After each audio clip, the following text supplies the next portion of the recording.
십자가 고난의 의미라고 하는 제목으로 말씀을 준비했는데, 이 말씀 속에 여러분들 심령 속에 은혜가 임하기를 주님의 이름으로 축복합니다.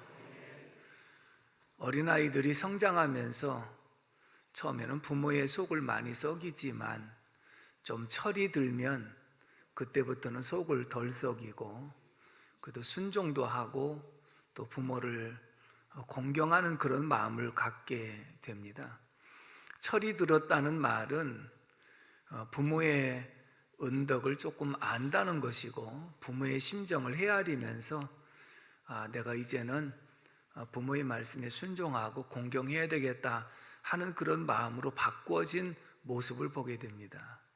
그러나 부모는 오랫동안 기다려주지 않는다는 그런 말이 있습니다. 철이 들자마자 부모님이 안 계시는 그런 경우도 있죠. 신앙생활하면서 신앙에도 철이 들어야 된다는 것이거든요.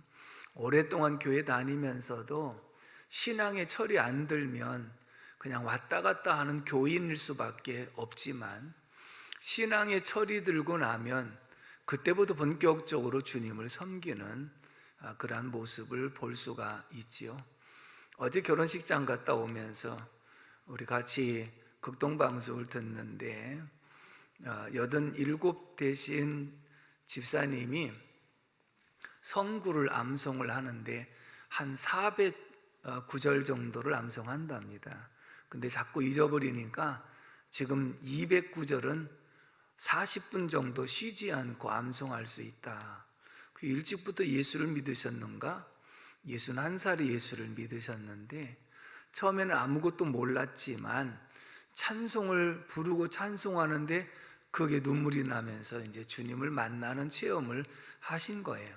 근데 말씀의 맛이 너무나도 좋으니까 그 말씀이 좋은 말씀을 들으면 메모해 갖고 와서 집에서 그걸 암송을 하는 거예요. 반복적으로. 근데 이제 우리 나이가 되어지면 들어도 금방 잊어버린다고 그러지 않습니까? 근데 87세이신데도 그걸 잊어버리지 않고 또 반복해서 암송을 하면서 그 말씀에 힘을 얻고 은혜를 입은 그런 모습을 보면 늦게 신앙생활을 하셨지만 신앙의 철이 일찍 들으셨구나 하는 것을 알 수가 있었거든요. 여러분들도 주님 앞에 신앙의 철이 들었는지의 모습을 생각해 보면, 저 같은 경우에 늦게 신앙생활을, 그분에 비하면 아무것도 아니지만 신앙생활을 한다고 하지만 교회를 다니면서도 말씀이 귀에 들어오지 않고, 그리고 십자가의 고난의 의미가 이해가 되지 않았던 그런 상황인데, 그 이유는 2000년 전에 예수님 십자가에 못 박히신 사건과 오늘 살아가는 나하고 무슨 상관이 있는가? 그런데 오늘 말씀에 보면 이사야 선지자는 예수님 이 땅에 오시기 전 약 700여 년 전의 사람이거든요. 근데 700년 후에 되어질 일을 기록을 했는데, 학자들에 의하면 마치 이사야 선지자가 예수님 십자가 밑에서 예수님 고난당하시는 모습을 그대로 보고 생생하게 기록한 것과 같다. 오늘 말씀 읽어보면 그렇지 않습니까?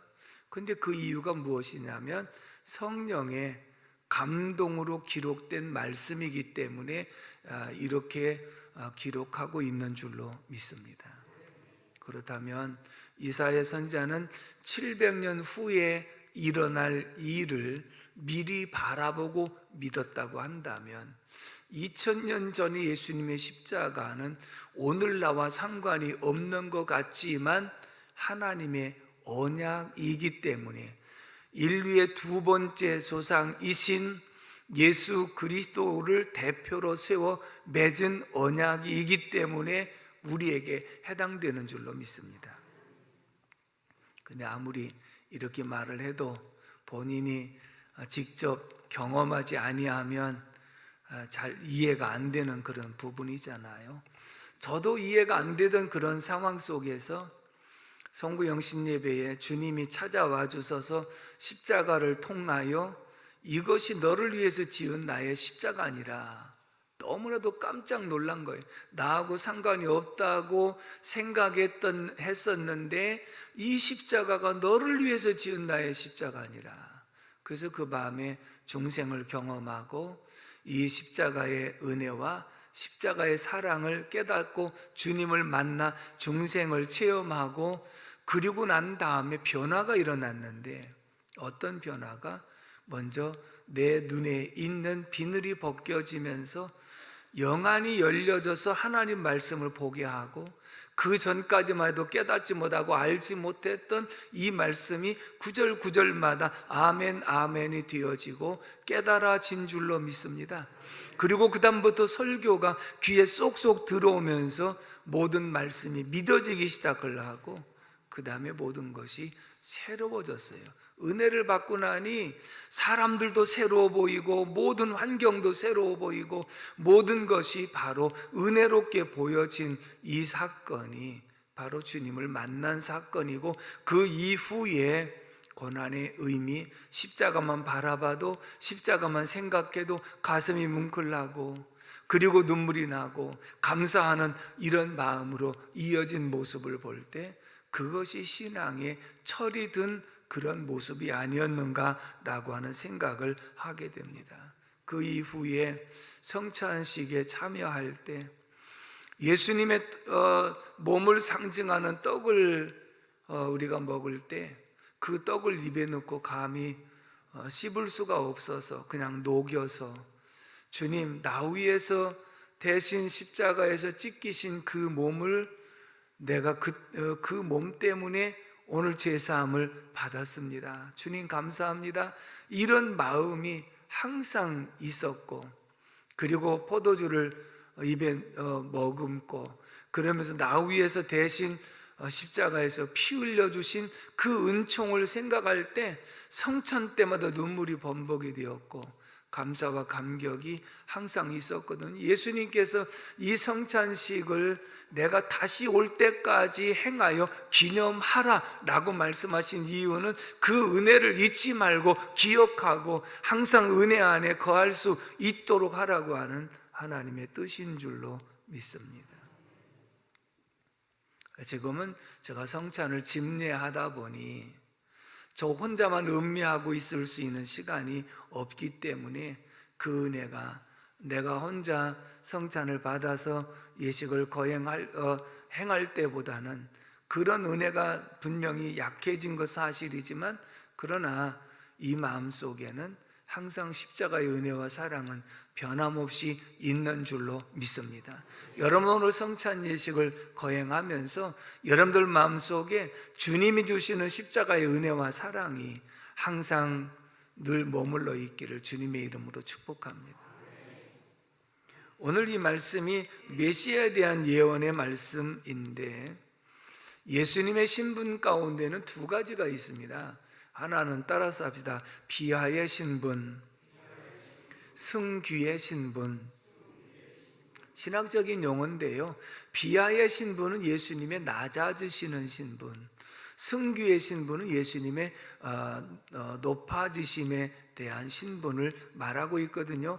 그 가운데 비하의 신분은 무엇이냐면, 예수님이 이 땅에 동정녀 마리아를 통해서 마구간에 탄생하신 것, 그리고 가난한 목수의 가정에서 성장하신 것, 그리고 십자가를 지신 것, 그리고 무덤에까지 들어가신 것, 이것이 낮아지심의 신분이었습니다. 왜 그러냐면 예수님은 본래 하나님과 동등되다고 그러셨죠. 만왕의 왕이시고 만주의 주가 되시고 창조주 하나님이신데, 하나님과 동등됨을 여기지 않고 이것을 포기하고 이 땅에 가장 낮아지신 그런 모습으로 오셨다고 하는 것. 여러분, 예수님이 마구간에 오셨기 때문에 아무도 예수님을 메시아라고 인정해 주는 사람이 없습니다. 동방 박사들이 별을 연구하면서 별을 따라와 가지고 틀림없이 유대인의 왕으로 나섰기 때문에 헤롯 궁중에 계실 줄 알고 먼저 헤롯 궁궐을 찾아갔지 않습니까? 찾아가서 유대인의 왕으로 나신 이가 어디 있느냐라고 물었습니다.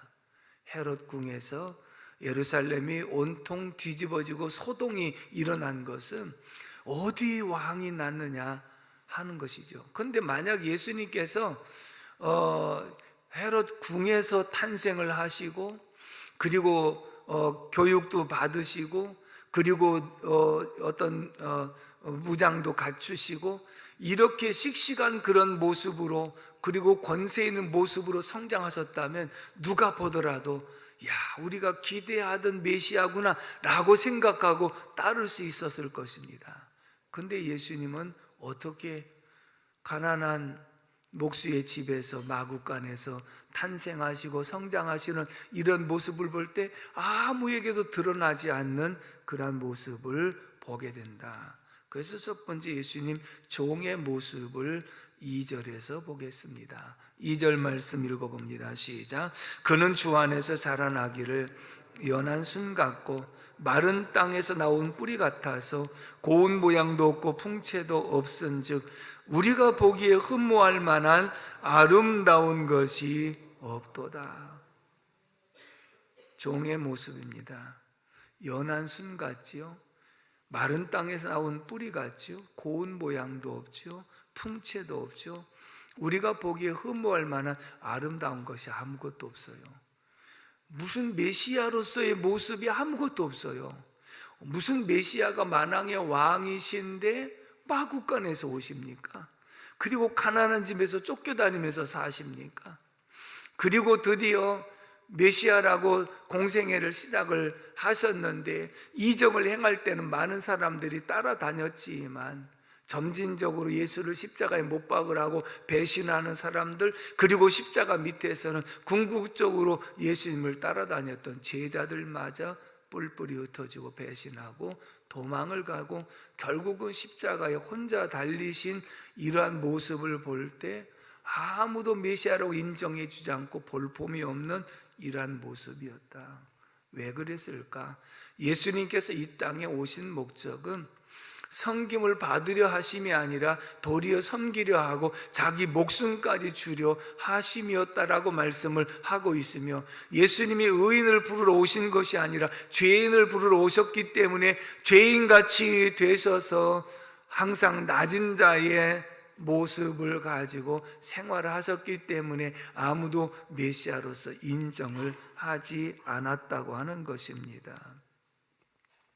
사람들이 생각할 때 정치적인 메시아, 그리고 다윗과 같이 용맹스러운 모습, 이런 모습으로 메시아가 오셨다고 한다면 많은 사람들 앞에 추앙을 받고 그리고 끝까지 배신하지 않을 수 있었지만, 예수님은 이 땅에 오신 목적이 죄인을 구원하기 위해서 오셨으므로 항상 낮은 자의 모습, 그리고 죄인 같은 우리를 구원하시기 위해서 그런 모습으로 오셨기 때문에 아무도 알아주질 않았다. 그러므로 예수님께서 이 땅에 이러한 종의 모습으로 오셔서 종과 같은 우리들을 구원해 주신 줄로 믿습니다. 두 번째, 예수님이 그렇다면 이렇게 오셔서 고난받으신 이유가 무엇인가? 5절 말씀을 다 같이 읽어봅니다. 5절 말씀 시작. 그가 찔림은 우리의 허물 때문이요 그가 상함은 우리의 죄악 때문이라. 그가 징계를 받음으로 우리는 평화를 누리고 그가 채찍에 맞음으로 우리는 나음을 받았도다. 아멘. 여러분, 예수님이 하나님이신 거 인정하십니까? 죄가 없으신 분이신 것을 인정하십니까? 그럼에도 불구하고 이 땅에서 완전한 죄인 중에 괴수와 같은 모습으로, 그것을 증명하는 것이 무엇이냐면 양쪽에 두 강도와 함께 십자가에 못 박히셨다는 것은 이 당시의 십자가는 사형틀이거든요. 강도와 같은 죄인들만이 사형틀에서 사형을 당하는 그런 모습이라고요. 그러면 예수님은 하나님이시고 죄가 없으신 분인데 왜 십자가에서 이 사형수들과 같이 되어갖고 십자가에 못 박혀 돌아가셨는가? 바로 사형수와 같은 죄인 중에 괴수와 같은 우리들의 모습을 죄사하시고 우리를 구원하시기 위해서 우리의 허물과 죄악을 담당하시고 십자가를 지셨기 때문인 줄로 믿습니다. 그래서 그가 찔림은 우리의 허물 때문이요. 예수님은 가시면류관으로 찔리셨습니다. 그리고 예수님은 대못으로 못 박히셔서 모든 동맥이 끊어지고 피 흘려 주셨습니다. 예수님은 로마 군병의 손에 창으로 옆구리를 찔려서 남은 피 모든 물 한 방울 남기지 않고 다 쏟아 주셨는데, 이렇게 주님이 우리를 대신하여 찔리신 목적은 우리의 허물 때문이라. 에베소서 2장 1절에서 이렇게 말씀을 하고 있습니다. 에베소서 2장 1절 읽어봅니다. 시작. 그는 허물과 죄로 죽었던 너희를 살리셨도다. 주님이 우리를 대신하여 찔리심으로 우리의 허물을 사하여 주신 것처럼 우리는 그의 허물과 죄로 죽었던 우리를 주님이 살리신 줄로 믿습니다. 주님이 고난받으신 목적은 허물과 죄로 죽었던, 소망이 없었던 우리를 살리시기 위해서 십자가에서 피 흘려 돌아가신 줄로 믿습니다. 그래서 고난의 의미는 허물과 죄 때문에 주님이 대신 찔리셨다. 에베소서 2장 5절도 읽어보겠습니다. 시작. 허물로 죽은 우리를 그리스도와 함께 살리셨고 너희는 은혜로 구원을 받은 것이라. 아멘. 허물로 죽은 우리를 그리스도와 함께 살리셨고 그가 찔림은 우리의 허물 때문이라. 예수님이 찔리신 것은 우리의 허물 때문에 예수님이 대신 찔리시고 우리가 그 대가로 죄사함을 받아 구원함을 얻은 줄로 믿습니다. 그래서 고난받으신 이유가 바로 이런 모습이다라고 하는 것을 말씀하고 있고요. 그가 상함은 우리의 죄악 때문이라. 그가 징계를 받음으로 우리가 평화를 누리고. 여러분, 우리는 죄 때문에 하나님과 원수되는 관계가 되었고 단절되는 관계가 되었는데, 예수님께서 십자가에서 못 박혀 죽으심으로 하나님과 우리 사이를 화목하게 하시고 사람과 사람 사이를 화목하게 하시는 화목의 제물이 되신 줄로 믿습니다. 예수님이 받으신 징계는 우리의 죄악 때문에 우리가 받아야 될 그 죄악을 대신 짊어지시고 징계를 받으심으로 우리가 평화를 누리게 된 줄로 믿습니다. 그가 채찍에 맞음으로 우리가 나음을 입었도다. 다시 말하면 우리가 인생을 살아가면서 주님은 건강한 모습으로 살도록 우리에게 그렇게 살아가도록 주님이 우리를 대신하여 채찍에 맞으신 줄로 믿습니다. 주님은 부유하신 자로서 가난하게 되심은 가난한 자로 부유케 하기 위해서 가난하게 되셨고, 주님이 건강하신 모습으로 채찍에 맞으신 것은 우리의 연약한 모습을 치료해 주시기 위해서 주님이 대신 채찍에 맞으신 줄로 믿습니다. 그러므로 우리가 부족할 때, 우리가 연약할 때 예수의 이름으로 기도할 수 있는 것은 주님이 대신 채찍에 맞으심으로 나음을 주셨기 때문에 예수 이름으로 기도할 수 있는 줄로 믿습니다. 이런 모습이 언제 예수님께서 이렇게 하셨는가? 로마서 5장 6절의 말씀을 다 같이 읽어보겠습니다. 시작. 우리가 아직 연약할 때에 기약대로 그리스도께서 경건하지 않은 자를 위하여 죽으셨도다. 아멘. 우리가 아직 연약할 때, 아직 죄 가운데 있을 때, 아직 하나님과 원수되었던 속에서 그리스도께서 경건하지 않은 우리를 위해서 대신 죽으셨도다. 이것이 바로 주님이 우리를 대신하여 고난받으신 이유인 줄로 믿습니다. 여러분, 부모의 심정은요, 자녀가 아프면 대신 아파주고 싶고요, 자녀가 죽게 생겼으면 내가 대신 죽어서라도 자녀를 살리고 싶은 것이 부모의 심정인 줄로 믿습니다. 진정 부모의 심정이 그렇다는 것을 안다고 한다면, 주님이 왜 채찍에 맞으시고 주님이 왜 사형수처럼 십자가에 달려 죽으시는지 아십니까? 그것은 바로 우리를 대신하여 우리를 살릴 수만 있다면, 우리를 구원할 수만 있다면, 우리를 치료할 수만 있다면 얼마든지 기꺼이 대신이라도 해주겠다고 하는 부모의 심정처럼 주님이 우리가 정말 부족하고 죄 가운데 있을 때 우리를 살리고 우리를 구원하고 우리를 건강하게 하기 위해서 채찍도 맞으시고 찔림도 당하시고 피 흘려 주셔서 우리의 모든 죄를 사하시고 온전하게 자녀의 권세를 허락해 주신 줄로 믿습니다. 부모님은 항상 우리를 위해서 희생하셨던 그런 모습을 보잖아요. 어디 가셨다가 뭐 맛있는 거 좀 싸가지고 오셔서 너희들 많이 먹어라, 나는 많이 먹었다. 정말인 줄 알았어요. 제가 엊그저께 우리 식사들 하면서 그런 얘기를 했는데, 제 아버지가 항상 이제 시장에 갔다 오시면 저녁에 오징어 이렇게 한쪽을 갖다가 저희들을 주셨거든요. 속으로 갖고 오시려면 하나를 갖고 오시지, 이 조그만 거 갖다가 어떻게 뭘 누구 먹으려고 그러냐 그랬는데, 근데 돌아보니까요, 그게 하나를 사갖고 잡수시다가 남겨온 게 아니고 누가 주셨는데 먹으려다가 애들 생각이 나니까 그냥 주머니에 넣어가지고 가져오셨더라고요.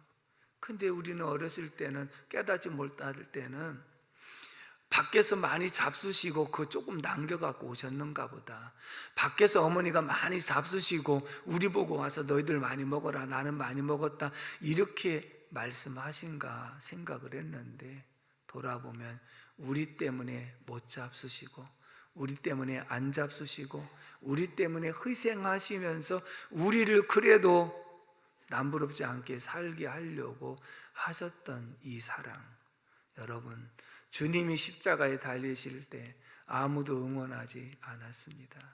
엘리 라마 사박다니, 나의 하나님 나의 하나님 어찌하여 나를 버리셨나이까. 하나님 앞에 버림을 당하고 하나님도 외면하시고 땅에 칠흑 같은 어두움이 몰려왔음에도 불구하고 아무도 예수님을 응원해 주지 않았습니다. 왜요? 우리의 모든 죄와 허물을 담당하시고 십자가에서 피 흘려 주셔야 우리 죄를 사할 수 있기 때문에 주님은 그런 고난을 받으시면서도 우리를 살리시고자 하는 그 사랑과 중심이 있으신 줄로 믿습니다. 오늘 우리가 성찬에 참여할 수 있는 것도 주님이 우리를 대신하여 채찍에 맞으시고 찔리가 허물 때문에 찔리시고 그리고 징계를 받으시고 고통당하셨던 덕분에 오늘 우리가 감사함으로 하나님의 은혜를 생각하고 자녀 권세 주신 것을 감사해서 이 성찬 예식에 참여하게 되는 줄로 믿습니다. 이 은혜가 여러분들 속에 항상 충만할 수 있기를 주님의 이름으로 축복합니다. 기도하겠습니다. 고마우신 하나님 아버지, 은혜와 사랑을 진심으로 감사를 드립니다. 종려주의를 맞이하여 다시 한번 주님의 은혜를 생각하게 하신 것을 감사합니다. 부모의 심정은 내가 못 먹고 내가 헐벗고 내가 죽어도 자녀들이 잘 되기를 바라는 중심이 있으셨던 것처럼 예수님은 내가 채찍에 맞고 내가 고통을 당하고 내가 하나님 앞에 버림을 당하더라도 오직 하나님의 약속의 자녀들을 살리셔야 되겠다고 하는 그 중심 때문에 십자가에 고난받으신 것을 감사합니다. 주님, 오늘 우리가 성찬에 참여하면서 이 주님의 십자가의 은혜와 사랑을 마음속에 깊이 새기게 도와주시옵시고, 하나님의 감사하는 그 마음이 모두에게 충만하게 임하게 하여 주옵소서. 감사하고 예수님의 이름으로 기도 올리옵나이다. 아멘.